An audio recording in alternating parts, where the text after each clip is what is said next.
जैसे ही ठाकुर जी की बारात निकली, सारे देवता सज धज करके आए, लेकिन सबसे सुंदर लग रहे थे श्री गणेश जी महाराज। क्यों? एक तो लंबोदर ये शरीर, उनका बड़े बड़े कान, बड़े बड़ी सूंड। अब देवता चाहे जितने भी अच्छे पोशाक पहन के आए थे, लेकिन गणेश जी के आगे सब छुप रहे थे। तब इंद्र ने योजना बनाई, बोले हमारी पोशाक तो दिखाई नहीं दे रही है, हम लोग तो दिख ही नहीं रहे हैं, गणेश जी सबसे आगे चल रहे हैं, इनके पीछे सब ढक गए हैं, कुछ भी ऐसा करो कि गणेश जी पीछे पहुंच जाएं, हम सबसे आगे चलें। तो क्या किया? सब देवताओं ने योजना बनाई, 33 कोटि देवता हैं, कोई कमी तो है नहीं वहां पर। सब देवता गए और श्री गणेश जी महाराज से जाके कहने लगे, बड़ी चिंता का एक विषय हो गया। गणेश जी बोले, क्या बात है? बड़े भोले हैं गणेश जी, बुद्धि प्रदायक हैं, लेकिन अत्यंत भोले हैं। सब देवताओं ने जाकर के कहा, सब ठाकुर जी की बारात में आ गए हैं, अब पीछे से द्वारिका में कोई बचा ही नहीं है। इतनी बड़ी द्वारिका, इतने बड़े बड़े तहखाने, सोने की पूरी नगरी द्वारिका, कौन उसकी रक्षा करेगा, कौन उसको संभालेगा? हम तो बस यही सोच रहे हैं कि हमारे इस विघ्न को कौन हरण करेगा। ये द्वारिका में कोई भी नहीं है। गणेश जी बोले, हम हैं ना। इतने भोले बेचारे 2 मिनट में मान गए, बोले हम हैं ना, आप सब लोग जाइए, ठाकुर जी की बारात लेकर के जाओ, बढ़िया प्रेम से नाचते गाते हुए जाना, खूब प्रेम से विवाह करके आना, और तब तक हम रहेंगे द्वारिका में, हम सेवा करेंगे, हम रक्षा करेंगे, विघ्न हरना हमारा काम है। चाबी लेकर के गणेश जी वापस चले गए। अब जैसे ही गणेश जी वापस पहुंचे तो श्री अक्रूर जी महाराज, भगवान के काका, उन्होंने गणेश जी को देखा, बोले आप यहां क्यों आ गए वापस? बोले हमको पता चला द्वारिका में कोई भी नहीं है, इसलिए हमने कहा पीछे से कोई एक तो रहना चाहिए। अक्रूर जी महाराज बोले, समुद्र के बीच में नगरी है द्वारिका, विश्वकर्मा ने इसका निर्माण किया। और सुनिए, जहां के सरताज ही चोर हैं, वहां कोई और चोर कैसे घुसे? अरे द्वारिकाधीश की नगरी है, यहां पर कोई चोर कैसे आ सकता है? ये सब आपके साथ में खेल खेला गया है।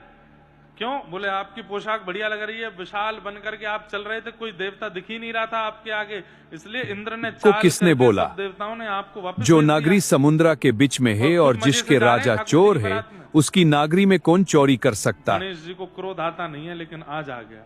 बोले मेरे साथ इतना बुरा किया इन लोगों ने? बोले हाँ, रुक जाओ, अभी करता हूं इनका काम तमाम। मूषकों को आमंत्रित किया, पूरे विश्व भर के मूषक आ गए। बोले क्या करें? और ठाकुर जी की बारात जिस रास्ते से जा रही है, वहां 10-15 किलोमीटर आगे जाओ, नीचे से जाके जमीन पूरी पोली कर दो, खोद खोद के। क्यों? बोले सबसे आगे ऐरावत हाथी ही चल रहा है, इंद्र ही चल रहा है, इसको हम बताते हैं। चूहों ने जाकर के पूरी जमीन पोली कर दी। इंद्र महाराज बड़े प्रसन्न थे, अब मेरी अचकन सबको दिख रही है। सब इंद्र को देख करके यही सोच रहे थे, यही दुल्हा तो नहीं है। जैसे ही महाराज ऐरावत ने हाथ पैर रखा, पोली हो गई थी जमीन, हाथी गिरे, हाथी के ऊपर से इंद्र गिरे, 2-4 देवता और गिर गए, बारात में विघ्न आ गया। पहुंचते पहुंचते खबर पड़ी दुल्हा राजा श्री ठाकुर जी कृष्ण के द्वारिकाधीश के कान में, बोले आगे की बारात जो है वो गड्ढे में गिर गई है। ठाकुर जी बोले कितनी शर्म की बात है, बाराती गड्ढे में गिर गई, तो फिर दाम्पत्य जीवन का क्या होगा? बोले क्यों? गणेश जी चल रहे थे सबसे आगे, विघ्न हरण करने वाले, वो कहां हैं? बोले उनको तो इन सब देवताओं ने योजना बना करके वापस द्वारिका भेज दिया कि वहां की रक्षा कौन करेगा। ठाकुर जी बोले गणेश जी नहीं है तभी विघ्न आया है, चलो भैया सबरे मनाने चलो। इंद्र तू तो सबसे आगे चलियो, तेरी ही करनी से बेचारे रुक गए।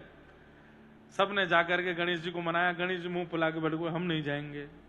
बोले आप जो चलो ना भारत में, नहीं मैं नहीं आयूंगा, आप सब जाके आओ, भारत में मेरा क्या काम? इंद्रदेव ने मुझे निकाला था, अब नहीं आयूंगा। पड़ी है ठाकुर जी की।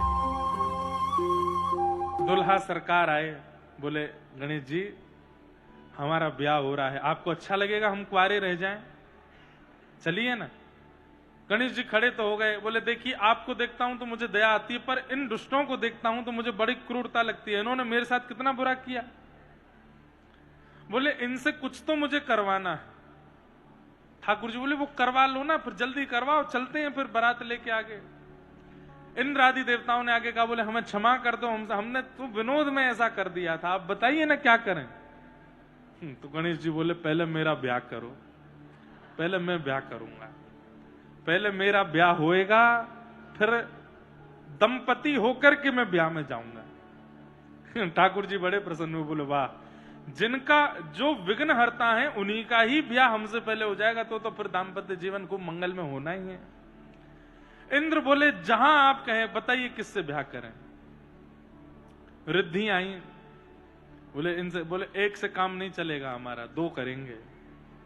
बोले क्यों? बोले एक भोजन बनावेगी, दूसरी परोसेगी, तब तो काम चलेगा, बढ़िया है। तो रिद्धि सिद्धि दोनों